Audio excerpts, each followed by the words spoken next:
मदान छुमर की पटाले अभी होला की रे पटाले अभी होला की रे मदान छुमर की पटाले अभी होला की रे पटाले अभी होला की रे मदान छुमर की पटाले अभी होला की रे लगे तो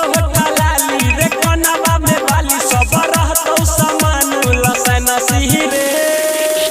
पटाले अभी होला की रे मदान छुमर की पटाले अभी होला की रे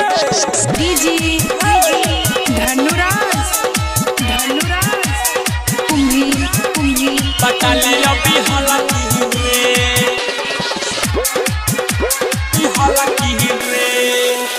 सूट के मजा सुने रे मीता आवे छे बहुते साड़ी में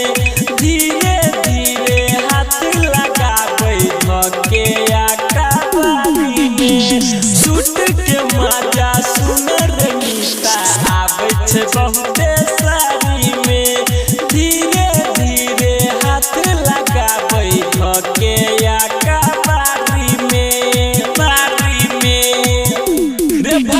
ना पानी सोला के जवानी और ऊपर से सब दूध छलकी रे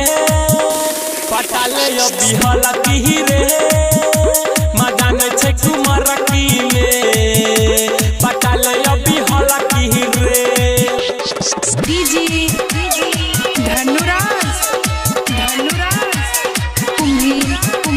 पटाले अभी होला की होला की रे अरे नया नया फैशन आया गई छौरी से निक लागे मौगी रे राइटर विक्रम सभे कहे कहानी अपना भौजी के नया नया फैशन आया गई छौरी से निक लागे मौगी रे राइटर विक्रम सभे कहे कहानी अपना भौजी के